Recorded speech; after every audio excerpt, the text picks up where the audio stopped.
This is CBN NewsWatch. Thanks for joining us for CBN NewsWatch. I'm Mark Martin. Harsh retaliation. That's what Iran has vowed after a U.S. drone strike that killed Tehran's top terrorist in a strike at Baghdad airport. Now the world is holding its breath, wondering what Iran will do next as payback. This as defense officials have announced another 3,000 U.S. troops will be deployed to the region. Dale Hurd has the story. The operation ordered by President Trump is already being called a seismic event in the Middle East for the killing of Qasem Soleimani, a person many considered one of the most dangerous men in the world. The Baghdad airport strike was targeted at Soleimani, the head of Iran's elite Quds force, killing a total of 8 people. Soleimani was identified by his hand and the ring he wore, shown in these photos. The Pentagon said in a statement General Soleimani was actively developing plans to attack American diplomats and service members in Iraq and throughout the region.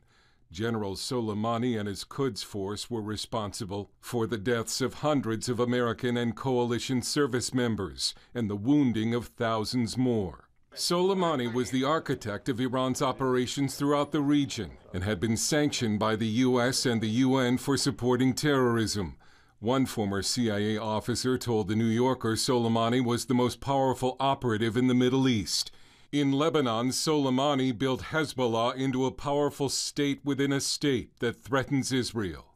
He was so famous in Iran, his image greeted passengers at Tehran airport. After the successful attack, President Trump tweeted the American flag. The State Department urged American citizens to leave Iraq immediately. The news caused spontaneous celebrations in Iraq, with some Iraqis dancing in the streets. This Iraqi said the U.S. attack will eliminate the corrupt parties which are destroying Iraq. At Friday prayers in Iran, worshippers chanted "Death to America." Iran's supreme leader Ayatollah Khamenei warned a harsh retaliation is waiting for the U.S., as did this spokesman for Iran's Revolutionary Guard, who cried during the interview with state TV. Around 5,000 American troops are based in Iraq, where they mainly train Iraqi forces and help to combat the Islamic State. Soleimani's death is being called a significant blow to Iran. The U.S. knew that Soleimani was behind this week's attack on the U.S. Embassy, and Defense Secretary Mark Esper had issued this warning on Thursday. You know, enough is enough. We have all the capabilities inherent in the United States military to either respond to further attacks or to take preemptive action if additional attacks are being prepared. U.S. officials have made it clear they're prepared to meet any response from Iran. To quote Defense Secretary Esper, "The game has changed." Dale Hurd, CBN News. The Iranian leadership reportedly has decided what it will do to retaliate, and senior international correspondent Gary Lane has spent a lot of time in the region over the past 35 years, and he joins us now with more. Welcome, Gary. Glad to be here, Mark. Talk about, first of all, what is Iran likely to do in retaliation? The Ayatollah is pledging a harsh response. What do you think? Well, he's not saying right now. He's keeping his cards close to his vest, which is probably wise on his part. You don't want to give away what you're going to do. But I think, Mark, a lot of the concern here in the United States is that there may be sleeper cells here in the U.S., and already Bill de Blasio, the mayor of New York, is tightening security in New York City. Same thing is happening in Los Angeles. And as far as around the world, we're tightening security. The United States is tightening security in places like Kuwait, Bahrain, Lebanon, where you have large Shia populations. Now, some people on the American left are criticizing President Trump's actions, saying that the world is now a more dangerous place to live in. Yeah. Your thoughts? Well, I think there are a lot of people that would say, look, it's a lot safer because you have Soleimani no longer in the world, because he was a bad guy. And ask some of our veterans who were maimed by the IEDs that Soleimani put in Iraq when they were in Iraq and blew up and maimed them. In addition, the families of those that were killed in Iraq, because Soleimani directed those attacks on American troops in Iraq. In addition to that, I mean, many people look and see what else he's doing around the world. He was the one responsible, actually, for directing the war in Syria. So is the world a safer place or not without him? Many people would say it's much safer, and this was a good thing. And Gary, how is the United States responding to Iran's threats to retaliate? Well, already the Pentagon has announced that 3,000 U.S. troops are on their way to the Middle East, in addition to the 750 that President Trump already said he was sending after the embassy was attacked recently.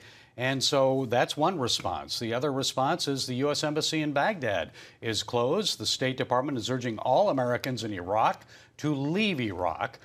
We haven't seen any mass exodus yet of embassy personnel from Baghdad, but also American property around the world, companies, government installations, so forth, all on guard right now, awaiting what the Iranians are going to do. We don't know what they're going to do yet. Gary, you've been reporting on the Middle East for some time. What do you think is going to happen?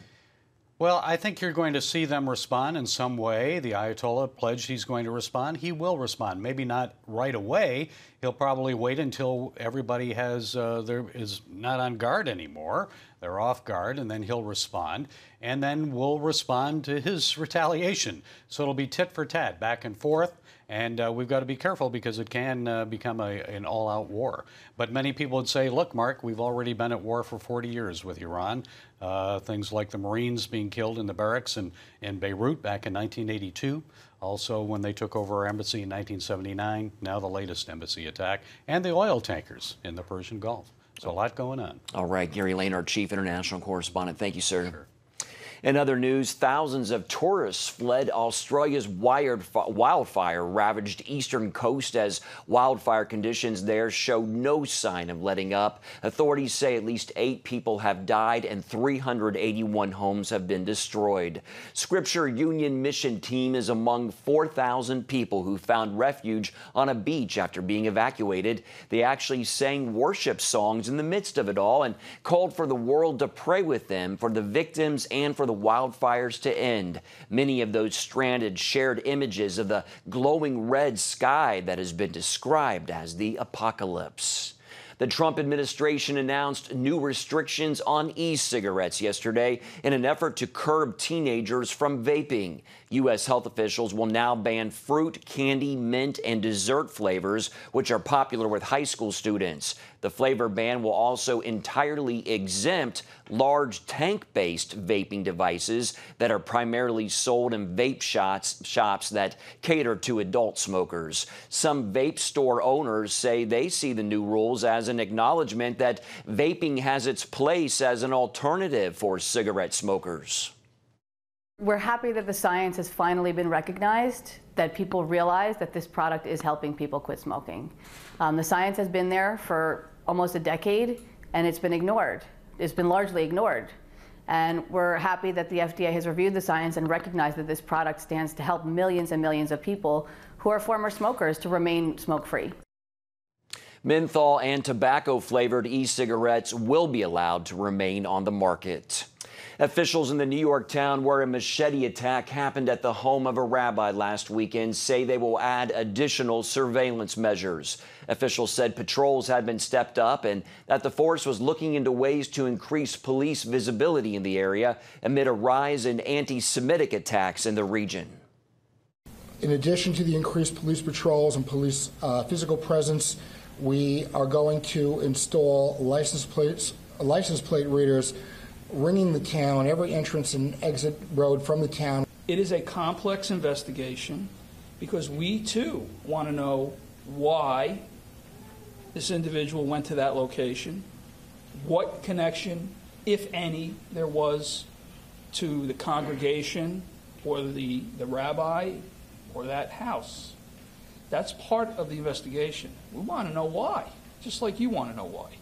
And we're working hard to try to figure that out. It's going to take time. I hope we can come back with an answer. But know this, we're going to do everything, and I mean everything, that we can possibly do to figure it out. 5 people were injured in the attack, including one man whose family said yesterday he remains in a coma and may not recover. A Texas judge ruled a Fort Worth, Texas hospital can remove an 11-month-old girl from life support despite her mother's wishes.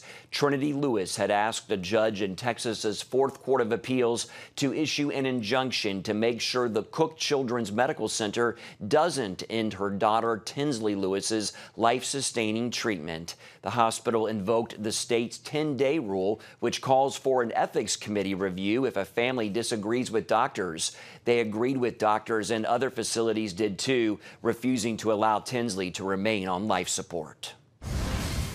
Still ahead, NFL playoffs, college championships, and all the talk about Clemson's Trevor Lawrence's post-game interview last week as he puts his faith front and center. Come home to the sounds of Southern Gospel from CBN Radio. You'll enjoy a rich Southern blend of bluegrass, classic gospel, and Southern gospel favorites like the Gaithers, the Crab Family, and bluegrass sounds like Mountain Faith. So make yourself at home with the all-new CBN Southern Gospel. Now available at cbnradio.com.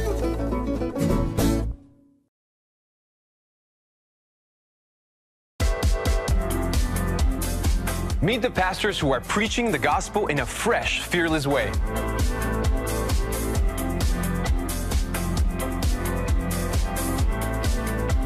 I'm Roberto Torres-Cedillo. Join me each week for Next Gen Voices.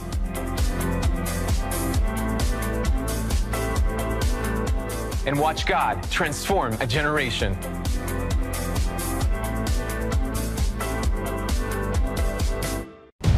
Prophecy thousands of years old. We were called to be a light to the world. Being fulfilled today. Discover how. Get to life. Call 1-800-700-7000. We consider it our duty to reach out and help others around the world. For a gift of $10 or more, you can own the acclaimed CBN documentary To Life. Just call 1-800-700-7000 or log on to cbn.com. To treat a human, no matter what he is, which religious he have, which color he is. This is what I'm doing. See how the people of Israel are fulfilling prophecy. History is being written, and I want to be a part of it. By sharing their knowledge. In Africa, in Asia, in South America, in East Europe. And their love. This is how we work. This is us. Get to life. Call 1-800-700-7000 or log on to cbn.com. Between NFL playoffs and the college championship game, football fans are looking forward to the weekend. Our Ephraim Graham spoke with CBN sports reporter Sean Brown with more. Heading into tomorrow, you've got the Bills, Texans, who are a 4 and 5 seed, and you've got the Patriots and the Titans. Now, look here. Just a few stats, okay? Just a few stats. Texans offense is ranked right now 13th in the league. Bills defense is ranked 30th. So you've got an offense that's ranked 13th facing a defense that's 30th. Yeah. The Texans are supposed to be able to score more points. But then you've got penalties you have to look at. You've got interceptions. You've got if the Bills defense, even though they're ranked 30th, can disrupt the play at any moment in any given time to create that one play that cost the Texans the game, then it could go the other way. So that's what you're looking for. That's what makes the playoffs exciting. Of course, you got the Patriots, Titans. Very, very exciting. Of course, Ryan Tannehill replaced Marcus Mariota in Week 6, so that's exciting, and he's been lighting it up. And so the Patriots haven't been the team that we're used to seeing, as I mentioned before. So. It could go to Titans' way, man. It could be very well. The Titans advance, the Bills advance. Just depends on who shows up come game time. Then you slide over to the NFC.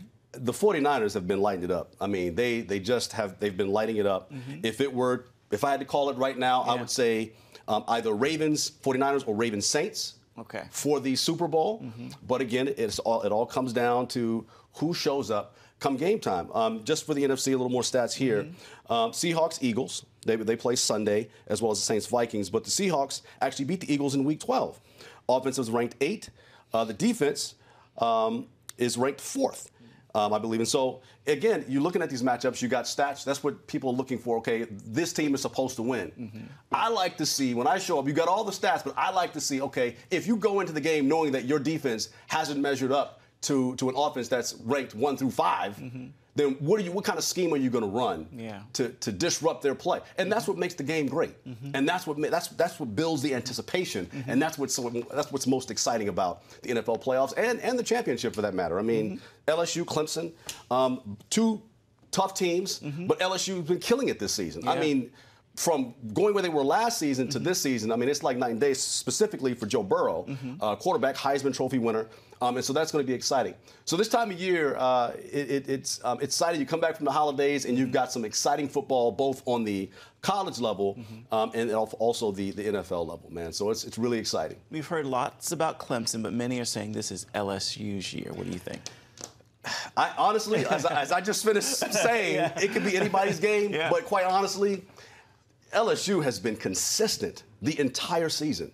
I mean, Coach O, Joe Burrow, just their whole theme, the year is you can't stop us, man. They're rolling on all cylinders on both sides of the ball. And when you have a team that's like that, that's that consistent, going into the playoffs and then to the national championship, it's hard to rule against them. It's hard to say, yeah, this team's going to, Clemson, although they've won, they're defending.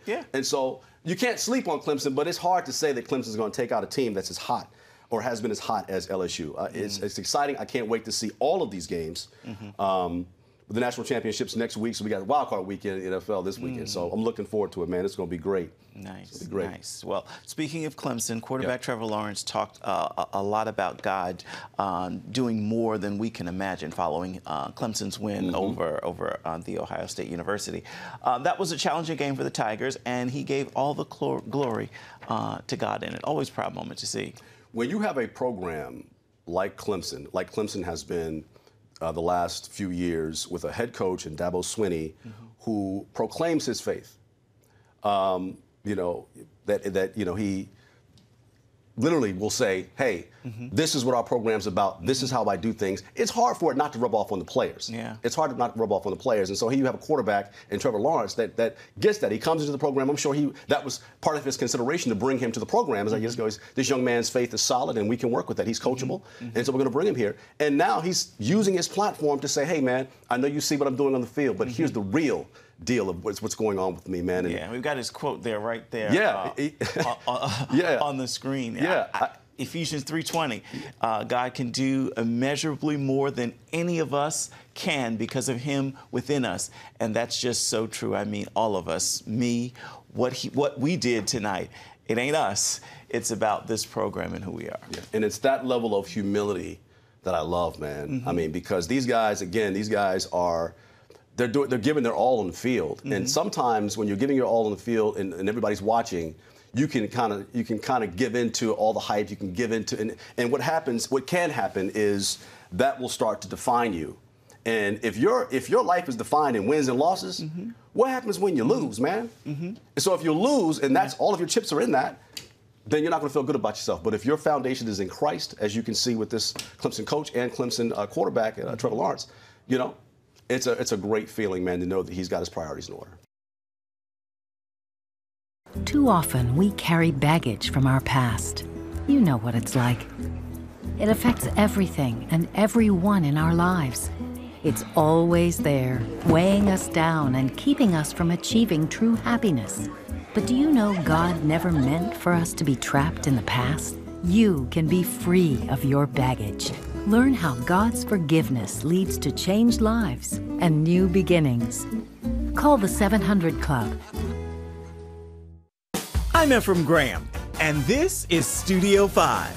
Cruise with me as I discover the good things happening in the world of music, sports, television, and movies. The fact that Ryan Coogler was going to be directing the film, I knew that something special was going to happen.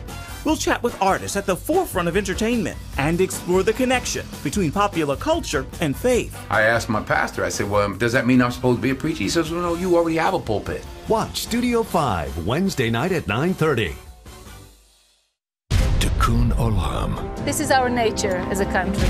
to make the world a better place. Literally, we felt the earth shaking. The Christian Broadcasting Network presents To Life, how Israeli volunteers are changing the world. This film needs to be seen by everyone. I was in tears. Now you can own the inspiring documentary To Life on DVD. There is blood on our hands if we know and we walk away. I'm so grateful that this film was made. To Life can be yours for a gift of $10 or more.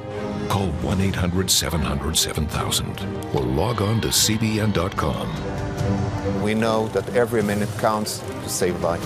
It'll bless Israel, but it'll also bless all the friends of Israel. Discover the untold story of how Israeli volunteers are making the world a better place. Call 1-800-700-7000 or log on to CBN.com to get your copy today. The city of Jerusalem is seeking to integrate its Arab population into the workforce by replacing hatred in their school books with Hebrew. Chris Mitchell brings us that story. The international community regularly criticizes Israel for the living conditions of Palestinians. Jerusalem Deputy Mayor Flor Hassan Nahum argues those critics are the problem, however, for funding education that incites hatred by using Palestinian Authority textbooks. And why is that bad? Unfortunately, we have incitement in that curriculum. We have glorification of martyrdom, complete denial of the existence of Israel. Arabs make up 37% of Jerusalem's population, and almost all of their children study the PA curriculum. Hassan Nahum says beyond the hatred, there's a practical side to the problem. For me, as somebody here who's worried about all the children in my city, they don't teach any Hebrew and terrible English, which means that when they're 18 years old, these kids graduate, they cannot be integrated into any economic opportunity, any quality employment, any higher education here. And so what the curriculum does is a curriculum of institutionalizing poverty. The Palestinian Authority wants its future capital in the eastern part of a divided Jerusalem. Israel opposes that idea. Most Arabs living there have resident status, with many of the same privileges of Israelis. When we polled them, 50% of Arab families want to be part of the Israel curriculum. The Israeli curriculum is an Arab curriculum. It's not a Zionist curriculum. All we're doing is taking out the incitement and bringing in Hebrew as a second language. Many of the Arab schools are under the UN body that's taken care of Palestinian refugees for more than 70 years. We have school books here which honor murderers throughout the books and talk about dying for the right of return. This is wrong. This is not appropriate for a United Nations agency. Researcher David Bedeen has studied Palestinian textbooks and UN facilities for years. Every Jewish city is replaced with an Arab name so that children grow up with the idea that there is no Israel. A Zionist entity that has to be ignored and or wiped out. That's why Bedeen and Hassan Nahum want to see donor nations restrict funding until there's a change. There's 54% of the funds that they will give UNRWA goes to education. We're saying something very simple. Put that on the side in escrow, make them change their curriculum, take out the incitement, give them opportunity in that curriculum, bring them technological subjects instead of hatred and paramilitary activity. If the international community gets on board, Hassan Nahum says the impact would be far-reaching. And there's no reason why the Arab community should not be part of the prosperity of the startup nation of Israel. And this is what we're doing here. And Jerusalem is the arena where this is going to play out, but it's going to be good for the entire country and hopefully peace and coexistence in the entire region. Chris Mitchell, CBN News, Jerusalem. It's the new Superbook Bible app. It's packed with games, activities, and Superbook episodes that you can watch for free. Oh, no! There's trivia, a fun daily devotional, and answers to your Bible questions. Plus, an easy-to-understand Bible the whole family will enjoy. You can even create your own Superbook character. Ta-da! It's the new Superbook Bible app. Free downloads on iTunes, Google Play, and Amazon. From Washington, D.C., uncompromising stories, interviews, and analysis from veteran journalists David Brody. Escalating fight. Jenna Browder. Chose his words carefully. Ben Kennedy. Plan to join him. And Amber Strong. For impeachment grows a little bit louder. Bringing you the political news that matters. We get out and tell the story of the progress that we're making in this country. Watch Faith Nation, weeknights at 6 on the CBN News Channel. We will move the American embassy to the eternal capital of the Jewish people, Jerusalem. As the nations rage, you can stand with Israel. History is being written, and I want to be a part of it. Call 1-800-700-7000 and get to life. This is our nature as a country. Discover the untold story of how Israeli volunteers are changing the world. We consider it our duty to reach out and help others around the world. For a gift of $10 or more, you can own the acclaimed CBN documentary To Life. To treat a human, no matter what he is, which religious he has, which color he is, this is what I'm doing. Support Israel in their time of need. Get to Life, now available on DVD. Call 1-800-700-7000 or log on to cbn.com. And I wish that other people throughout the world could see this side of Israel. For Broadway fans, the new film for Broadway musical Cats will be quite familiar, but there is one original song in the film. Here's a look. Beautiful Ghost is a song that Victoria sings to Grisabella. I think it starts prompted by seeing a private moment of Grisabella sort of upset and hurt by the other cats and the way they treated her. And I think it's Victoria's way, again, of trying to connect with her and pull her out of her pain and misery. And there's a lovely turn in the song where actually Victoria finds strength in what she's kind of singing to Grisabella, makes her realise it for herself as well. And she sees the light and the hope and the beauty of what she's just found with all these new cats and the friendship she could have. So she's trying to entice Grisabella back to happier days. When I first read the screenplay and the film is seen through Victoria's eyes, first thing I said was, we have to have a song for Victoria. It's an incredibly important central part of the whole film. Frankie Hayward plays Victoria. I mean, extraordinary talent. There was an ambition and an aspiration to have an original song in the movie. Just very much this understanding of, like, let's write the best song we can. To witness Taylor's ability to actually write a song, like lyrics and the melody, and to be in the same room as Andrew Lloyd Webber, working with him, being coached by him, watching him on the piano, everything, it's just been extraordinary. Follow me home.